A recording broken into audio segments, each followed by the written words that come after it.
हमारे शरीर में कोशिकाएं ही कोशिकाएं हैं। कहते हैं कि अरबों खरबों कोशिकाएं हैं।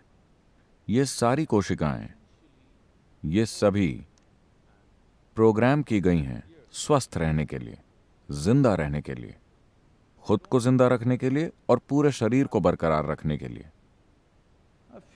उनमें से कुछ शॉर्टकट अपनाती हैं, वो दूसरों की कीमत पर जीना चाहती हैं। ये अपराध है। मान लीजिए कोई जेब कतरा है, उसका धंधा क्या है? आपने पूरे महीने में जो कमाया है उसे वो एक ही दिन में हड़प लेना चाहता है, लेकिन वो भी समाज का हिस्सा है जब तक वो पकड़ाता नहीं। अब अगर देश के सारे जेब कतरे मिल गए और दिल्ली आ गए तो अब हर किसी की जेब कट जाएगी, क्योंकि अभी ऑर्गेनाइज्ड है। तो अभी जिसे आप कैंसर कहते हैं वो बस यही है। हर किसी के शरीर में कैंसर की कोशिकाएं होती हैं। जब वो ऑर्गेनाइज्ड हो जाती हैं और एक जगह पर इकट्ठा हो जाती हैं तो ये एक गंभीर समस्या बन जाती है, इस हद तक कि ये किसी की जान भी ले सकती है। तो इसका हल क्या है? बताने को कई चीजें हैं।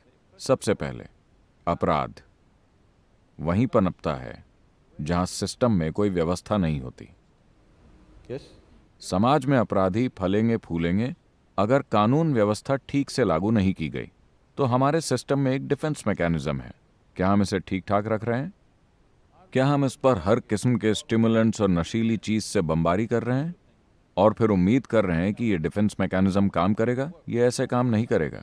हमें ये समझना होगा कि हर स्टिमुलेंट और नशीली चीज जो हम लेते हैं वो हमारे डिफेंस मैकेनिज्म को कमजोर करती है। लोग सोचते हैं कि डिफेंस मैकेनिज्म सिर्फ बाहरी इन्फेक्शन के लिए बना है। नहीं, शरीर के भीतर मौजूद अपराधियों को काबू करने के लिए भी डिफेंस मैकेनिज्म काम करता है। तो सीधी सी बात यह है, योगिक पद्धति में एक आसान सा लॉजिक है। हमारे शरीर में ये कैंसर कोशिकाएं लगभग 27 या 28 गुना ज्यादा भोजन खाती हैं सामान्य कोशिकाओं की तुलना में।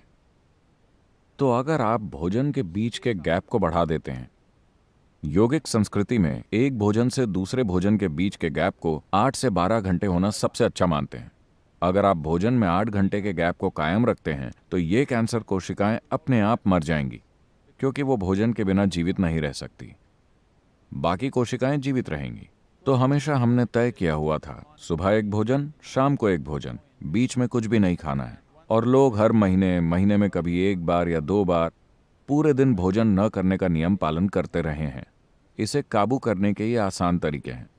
इसके अलावा कई दूसरी चीजें हैं।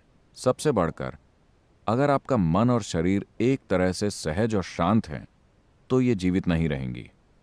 अगर आपका मन और शरीर किसी तरह के उथल पुथल में हैं तब ये जीवित रहेंगी और साथ ही साथ फलेंगी फूलेंगी भी। अगर समाज उथल पुथल में रहता है तो ऑर्गेनाइज्ड क्राइम बढ़ जाते हैं। अगर समाज में व्यवस्था रहती है तो अपराध बहुत कम होते हैं। यही चीज हमारे शारीरिक सिस्टम के लिए भी सच है।